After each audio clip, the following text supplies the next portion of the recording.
My daughter Miriam's helping me film this one. So, this is a Williams Fire Champagne Edition that we're going to add to the collection. I think we're going to keep this in the collection. This is a machine that came for sale in the DC metro area months and months and months ago. The seller put it up for sale, then changed his mind, but kept my contact information and called me out of the clear blue a few weeks ago and said, come get it. So this is a machine I wanted for a long time. I've had an opportunity to chase a couple, never was able to close the deal. Saw a couple of them that were really, really nicely restored at the Chicago Pinball Expo in Chicago with my son. And I remember seeing those thinking, I wish I could have had a fire when I went, when I had the chance. It didn't happen. So we got this one. This is the Champagne Edition. They made some 270 of these. And what's different about it is the cabinet has a veneer. There's this brass finish. It was originally plated on the lockdown, on the sides, and on the legs. You're looking at rattle can, $8 spray paint that I used to finish this. These will be sent out for powder coating at a later date. I needed to get it done. They were fairly rusted and damaged and corroded, so I had to put this in the bead blaster and clean it up, and then sand these down and paint these, so we could get them in condition and leave it in the collection. But like I said, the later date was sent out to be powder coated. The playfield was in phenomenal shape. Really very impressive shape. Cleaned up really nicely. So, playfield's been polished from Novus 3 all the way to Novus 1 and waxed. There is factory Mylar on the playfield, so there's a couple of bubbles. There's a couple of small air bubbles that still persist. There's nothing I can do about it at this stage. Very, very small touch-ups. I won't even point out. I made some very, very small touch-ups to the paint. The Mylar above this line was crinkled and destroyed, so I froze it, removed it, and cut it, and we'll replace it at a later date with a new piece of Mylar at the seamed edge. So that was what had to be done. These ramps were both cracked. They were cracked below the plate, so those have been hardened with epoxy and rebuilt and sanded and cleaned up and put in the game. All of the original houses that came with the game are here. They're all in incredible shape. All of the bulbs, all the flashers have been replaced. All the sockets have been cleaned. Really, really impressive. The slingshots were replaced, the lower slingshots from new prints that I were able to find. The firemen that are on them are the original firemen. So I was very happy to get these replaced because one of them was damaged. One of the funniest things in this machine was the replacement of the end of strokes. When I made some repairs inside, I replaced the end of strokes and it completely changed the game. Usually end of strokes really brighten up the play. In this game, they could have been more different. So I was really happy to get that done. There were a few failed power resistors. There's a lot of them in this game because there's a lot of flashers. They're embedded on these boards. I found them in the bottom of the cabinet. That was a clear indicator they'd come off somewhere, and I was able to locate them and then rebuild them, so all the flashers work. This is one of the barrows. In the Champagne Edition, there are 3 of these. It's got lights inside and a small AC motor running at about 24 RPM that spins this, and this barrow has this graphic effect on it, and when it runs, and I'll demonstrate it, putting the game into the coil test when they come up, it gives it a really interesting fire effect. So they'll be there in just a moment.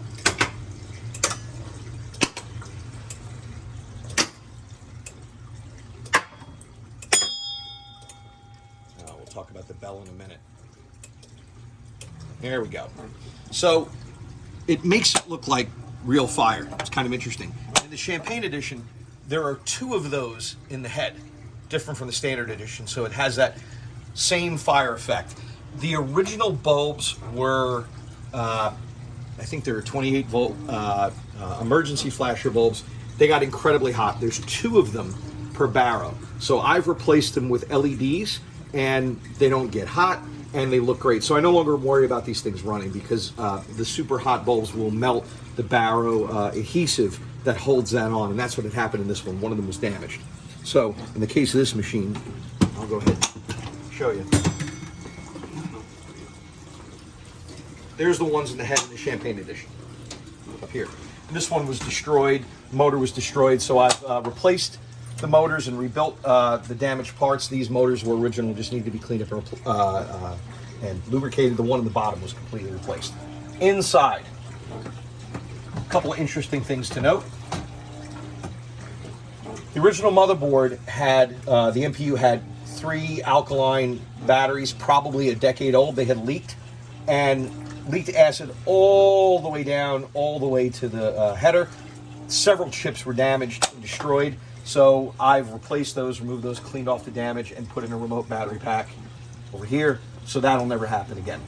The high voltage circuit is taken out. The high voltage circuit had issues, and the original display had player 3 wasn't present. So I love the guys over at Wolfpack. They make the replacement LED authentic looking displays. I go with the traditional amber. I didn't change these up to a different color.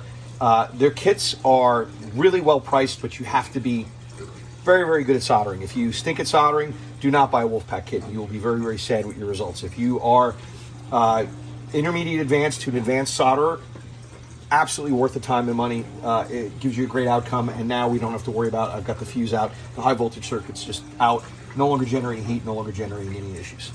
The bell, right there. I've got this one set on none at all. There's a setting for a lot, there's a setting for sometimes, and then none at all. This bell is loud. I'll activate it in the settings for the game when we do a demonstration game, but in the house, the whole house hears it, and if it's set in the a lot mode, you definitely hear it. The back glass, or translite I should say, previous operator took the failed adhesive barrel graphic and stuck it to the back of the translite. I can get another translite. I've got a couple of colleagues who've offered them to me. Instead, on this one, I've used acrylic paint and gone back and attempted to repair it for now. I think the result looks pretty good. I think if I had not pointed it out, most people wouldn't even notice that I've gone over and done that. So I'll take it out of that. And what we'll do is we'll go ahead and activate the bell. Turn it up here. It's in free play, of course. Bell control. We'll do a lot. Mom's going to be really mad when we do this. She's not going to like it. Okay. It is a 3-ball multi-ball game. Multi-ball is attained by putting out the fires, and once enough fires are put out, one side or the other ramp will indicate that it's ready to receive a ball. It'll drop down, it'll light green. If the player gets a ball up the ramp, it goes to the opposite side and it goes into the ball lock. Once both balls are locked, this ramp in the center becomes a lot more active. It's active in the game only if the player gets it through the hoops, and it only goes up briefly for a 50,000 point shot through what's known as the window. However, in prep for multi-ball, if 2 balls are locked, it will come up and stay up most of the time. Once the player gets the ball through the windows, the ball will track left or right. The game will then go ahead and say, I'm ready for multi-ball play, and it's going to then launch all 3. As Todd Tuckey likes to point out, this game does have a skill shot, and most users aren't paying attention to this right side, so they give the ball the maximum launch. By doing that, you'll only score 1,000 points. If you find the right amount of pressure, there is a 100,000 point switch, and it makes a special tone when you've scored it. The bonus for the game is advanced by looping through either of these switches when they're lit. They're lit by alternating the kickers or the top kickers. So they're not always lit, they're not always available, and they usually light opposite the flipper of the kicker that lit it. So if it's right side, the left one would be ideal to light, but the right one will light. So you only have a limited opportunity to try to get it. And everything else about this game you can read about online. It was based on the original Chicago Fire. The original Williams cow moo sound opens up this game. The cow moo would appear as an Easter egg in tons of games. And I think it's a lot of fun. Barry Alster designed this game. It does not have a pop bumper in it. Similar to Grand Lizard, people say if there's no pop bumper, there's not pinball. I disagree. I think this game is fantastic. It's got a lot of Steve Ritchie flow with these loop shots and with these high up ramps to score extra balls. Yeah, and it's extremely loud and very annoying. It is. Everybody in the house hears it. So what we're going to do is put the glass back in, because I don't like playing this game without the glass. The ball jumps up way too much, and it's incredibly loud anyway. So we'll go ahead and put that back.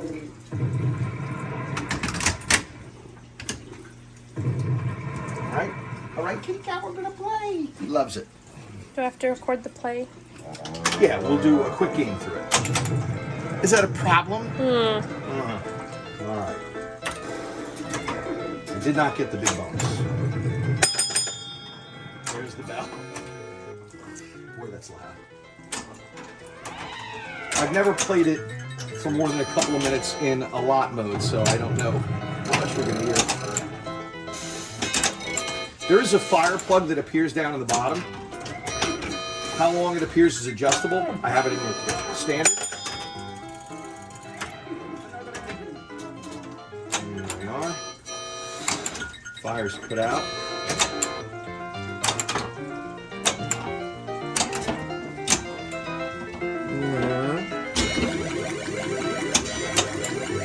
I gave it a shove and I still lost it. All right, let's see if it rings again. Nope. It definitely rings if you get the bonus multiplier.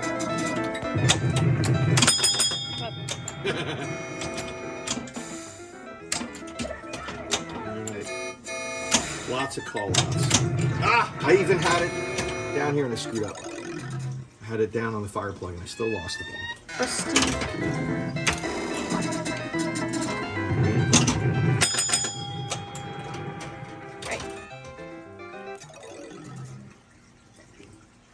Wasn't very good. Well, at the end of the game, it runs the